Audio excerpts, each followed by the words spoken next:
Hello everyone. तो आज हम एक्सप्लेन करने वाले हैं हाल ही में रिलीज हुई फिल्म प्रेको। तो मूवी के स्टार्टिंग में हमें सन 1718 का समय दिखाया जाता है, जहाँ पे एक ट्राई खुशी खुशी रह रही होती है। उसी ट्राई की एक लड़की होती है जिसका नाम नारू होता है। नारू बहुत ही बहादुर होती है, जो कि मर्दों की तरह हंट करना चाहती है। इसीलिए वो सुबह उठ के जंगल में जाकर अपने औजारों से प्रैक्टिस भी करती है। उसके पास एक डॉग भी होता है जो हमेशा उसका साथ देता है। तभी वो दोनों वहाँ पे एक हिरन को देखकर उसका शिकार करने जाते हैं। इससे पहले नारू उस हिरन पर वार करती तभी बादलों से एक आवाज आती है, जिसके कारण नारू का डॉग सतर्क हो जाता है और वहाँ से भागने लग जाता है। और भागते समय नारू के डॉग की पूंछ एक ट्रैप में जाकर फंस जाती है और नारू उसकी मदद करती है उसे छुड़ाने में, और वो जड़ी बूटियों से बनाई हुई मेडिसिन उसके पूंछ में लगा देती है। तभी नारू को बादलों से आवाज आती है और उसे एक स्पेसशिप दिखाई पड़ता है जिसे वो बर्ड समझती है। कुछ देर बाद वो अपने भाई के पास जाती है और उसे बताती है कि उसने बादलों में एक थंडर बर्ड देखी है। उसका भाई उसे कहता है कि उसे शिकारी क्यों करना है, वो बाकी औरतों की तरह घर क्यों नहीं संभालना चाहती है। नारू उससे कहती है कि वो बहुत ही बहादुर है और वो उसकी तरह अवार्ड्स लेना चाहती है, और वो कबीलों के लोगों को बताना चाहती है कि लड़कियां किसी से कम नहीं होती। उसके बाद नारू अपनी टेंट में जाती है और वो वहाँ अपनी माँ से मिलती है। उसकी माँ एक वैद्य होती है जो जड़ी बूटियों से दवाइयाँ बनाया करती थी। उनकी वहाँ पे एक ऑरेंज तूथिया नाम के पेड़ की पैदावार थी, जिसे वो लोग दवाइयों में मिलाया करते थे, जिससे कि जख्मी लोगों के दर्द ठीक हो सके। उसकी माँ उसे एग साफ करते हुए देखती है, तो वो उससे पूछती है कि वो हंट क्यों करना चाहती है। नारू अपनी माँ से कहती है कि उन्हें ऐसा क्यों लगता है कि लड़कियां हंट नहीं कर सकती। तभी उसका भाई वहाँ पे आता है और उससे कहता है कि वो एक दिन जरूर हंट करेगी। उसके बाद नारू बाहर जाती है ऑरेंज तूतियाँ लेने के लिए, और जब वो अपने घर की तरफ जा रही होती है तभी वो कबीले के आदमियों को जंगल की तरफ भागते हुए देखती है। वो उनसे पूछती है कि आखिर क्या हुआ है, तो वो उसे बताते हैं कि वहाँ पे एक शेर आ गया है और उसने उनके आदमियों को जख्मी कर दिया है। उसके बाद उन लोग जंगलों में जाते हैं उस शेर को हंट करने के लिए, और नारू भी उनके साथ चलने के लिए कहती है, तो वो लोग उसे इनकार कर देते हैं। तभी नारू का भाई वहाँ पे आता है और उनसे कहता है कि हमें नारू की जरूरत है, वो जख्मी बंदे को हील करने में काम आएगी। इधर उसी जंगल में एक स्पेसशिप से एलियन भी उतरा होता है। फिर कबीले वाले लोग आगे बढ़ते हैं, जहाँ पे उन्हें उनका जख्मी साथी मिलता है। नारू उसके पास जाती है और उसका इलाज करती है, और बाकी लोग जाते हैं शेर का शिकार करने के लिए। तभी वहाँ पे रात हो जाती है और वो सब घर की ओर निकलने लगते हैं। तभी नारू को वहाँ पे कटा हुआ सांप दिखाई देता है। तब नारू उस सांप को देखकर हैरान हो जाती है, और उसे देखकर उसे पता चल जाता है कि ये कोई शेर का काम नहीं है, जरूर यहाँ पे कोई और जानवर भी है जो उससे भी ज्यादा खतरनाक है। वो अपने साथियों से कहती है, पर वो लोग उसकी बात नहीं मानते हैं। नारू उनसे कहती है कि वो अपने भाई को वार्न करने जा रही है, और वो अपने भाई को सारी बात बताती है, और उसका भाई उसकी बात नहीं मानता। तभी वो लोग वहाँ पे एक बड़ा सा पंजा देखते हैं। तब उसका भाई उससे कहता है कि जरूर वो पंजा किसी बेयर का होगा। तब नारू उससे कहती है कि इतना बड़ा पंजा कभी बेयर का हो ही नहीं सकता।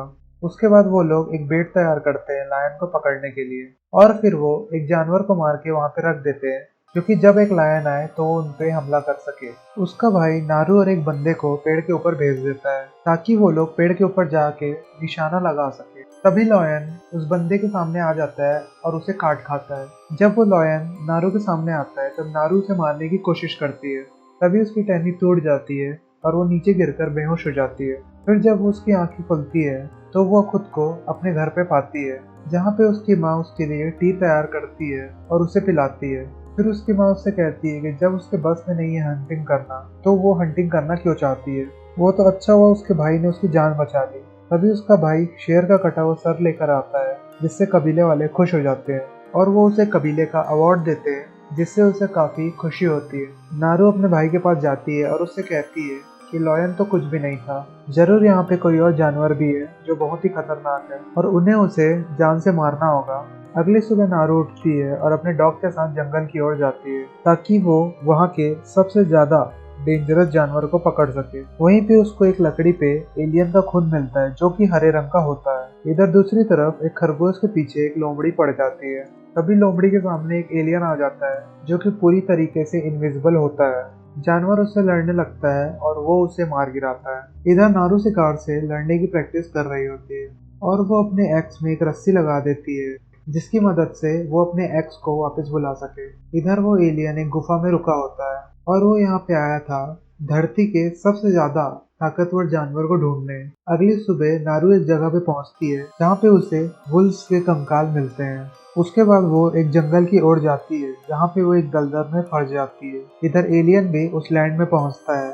नारू अपने एक्स को एक डंडी में फंसाने की कोशिश करती है ताकि वो बाहर निकल सके। उसके बाद वो पानी में अपने शरीर को धोती है। तभी वो अपने सामने एक बियर को देखती है जो कि अपने शिकार को मार के खा रहा होता है। ये देख के वो काफी डर जाती है और बियर उसे सूंघ लेता है। नारू उस पे तीर चलाने की कोशिश करती है पर तभी उसका धनुष टूट जाता है। इसके कारण वो बियर उसके पास आ जाता है और उस पे हमला करने ही वाला होता है, पर नारू का डॉग बेयर को डिस्ट्रैक्ट करके अपने पीछे बुलाता है और फिर से बेयर उसके पीछे पड़ जाता है। फिर नारू वो बेयर से बच के लकड़ियों में जाके छुप जाती है, पर बेयर उसे ढूंढ लेता है और उसे काटने वाला होता है। तभी वहाँ पे वो एलियन आ जाता है और एलियन बेयर को मार गिराता है। और जब बेयर का खून एलियन के ऊपर आता है तब नारू उसे देख लेती है और ये देख के वो काफी डर जाती है क्योंकि उसने पहली बार ऐसे एक जानवर को देखा था और वो तुरंत वहाँ से भागने लगती है, लेकिन वो एलियन उसे कुछ नहीं करता। तभी वहाँ पे नारू के कबीले वाले लोग आ जाते हैं और उससे पूछते हैं कि वो कहाँ पे थे। तो वो उन्हें बताती है कि उसने एक ऐसे जानवर को देखा जो कि बहुत खतरनाक था और उसने एक ही चुटकी में बेयर को मार के खत्म कर दिया। लेकिन वो लोग नारू की बात नहीं मानते और वो उसे बोलते हैं उनके साथ घर चलने के लिए। तभी नारू उनमें से एक बंदे से लड़ने लगती है और वो उसे बहुत बुरे तरीके से पीटती है। तभी उन्हें झाड़ियों से कुछ आवाज आती है। जब उन लोग वहाँ पे तीर चलाते हैं तब वहाँ पे एक जानवर होता है। तभी एक बंदा उस जानवर को उठाने जाता है और अपने शरीर पे एक लाल लेजर बीम दिखता है जिससे वो काफी डर जाता है। तभी एलियन अपने तीर से उसे शूट कर देता है और उसकी वहीं पे मौत हो जाती है। ये देखकर वो बंदे काफी हैरान हो जाते हैं और एलियन की तरफ भाला फेंकते हैं। तभी उसके शरीर से खून निकलने लग जाता है और वो विजिबल होने लगता है। वो सभी उससे लड़ते हैं पर वो अकेला ही उन सबको मार गिराता है। नारू अपने आप को छुड़ाती है और वहाँ से भागने लग जाती है।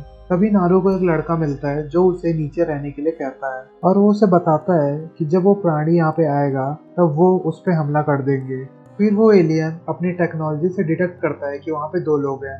तभी वो लड़का उस एलियन पे शूट करने ही वाला होता है। तब नारू उस पे लेजर बीम्स देख ले और उसे वहाँ से भागने के लिए कहती है। फिर वहाँ से जब उन लोग भाग ही रहे होते हैं तभी वो एलियन उस बंदे को पकड़कर मार डालता है। उसके बाद वो एलियन नारू के पीछे जाता है। तभी नारू का पैर एक ट्रैप में फंस जाता है। एलियन ये देख के नारू को कुछ भी नहीं करता। तभी वहाँ पे फ्रेंच लोग आके नारू को बंदी बना लेते हैं।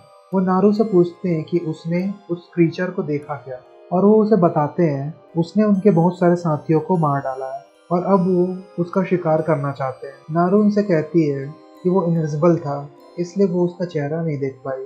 तभी नारू वहाँ पे अपने भाई को देखती है। वो उसके शरीर पे एक कट लगाते हैं और सुबह सुबह उन्हें एक पेड़ से बांध देते हैं और बेट की तरह इस्तेमाल करते हैं।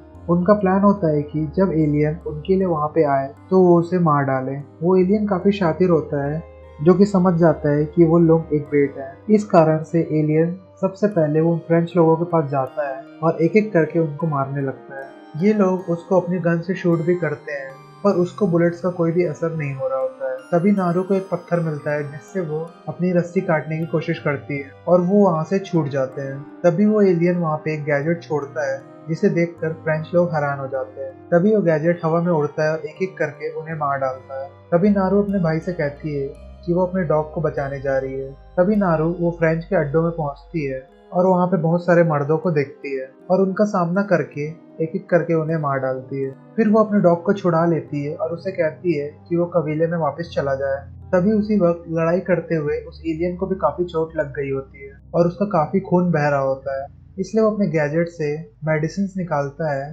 अपने शरीर पे लगाता है। तभी नारू के पास एक फ्रेंच आदमी आता है और उसे कहता है कि वो उसकी जान बचाए। वो आदमी उससे कहता है कि वो चाहे तो उसकी गन रख सकती है और वो उसे वो गन चलाना भी सिखा देता है। तभी वहाँ पे वो एलियन आ जाता है।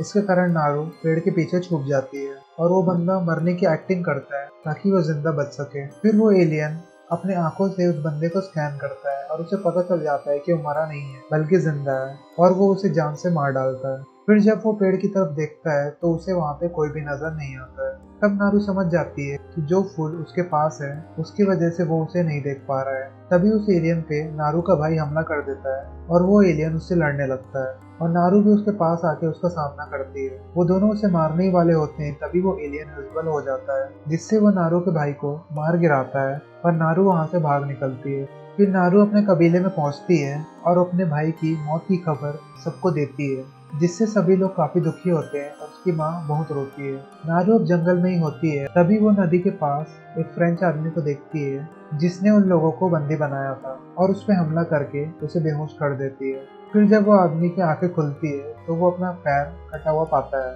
फिर नारू उसे बताती है कि उसकी वजह से उसका भाई मरा है, अब वो उसे एज अ बेट इस्तेमाल करेगी उस एलियन को मारने के लिए। फिर नारू उस येलो फ्लावर को खा लेती है जिसके कारण वो एलियन के सामने इनविजिबल हो जाए। तभी वो एलियन वहाँ पे आता है और उस आदमी को मार गिराता है। फिर नारू उस एलियन के सर पे मारती है जिससे उस एलियन का मांस नीचे गिर जाता है और वो एलियन जख्मी हो जाता है। उसके बाद नारू जंगल की ओर भागती है और हर जगह ट्रैप्स लगा देती है। फिर वो पेड़ के ऊपर चढ़ के इंतजार करती है एलियन के आने का। फिर वो एलियन वहाँ पे पहुँचता है और वो उस पर हमला कर देती है जिसके कारण उस एलियन का खून निकलने लग जाता है और वो उसकी बॉडी पे गिर जाता है। तो नारू एलियन के सामने विजिबल हो जाती है। फिर एलियन गुस्से में नारू को मारने ही वाला होता है, लेकिन नारू उसे चालाकी से दलदल में फंसा देती है। नारू ने उस गैजेट को ठीक दलदल के सामने रखा हुआ था ताकि जब वो उस पे हमला करे तो उसका लेजर उस पे ही पड़ जाए और उसकी मौत हो जाए। फिर वो एलियन दलदल से बाहर निकलता है और उस पे हमला करने जाता है और नारू उससे कहती है कि अगर उसमें दम है तो वो उसे मार डाले।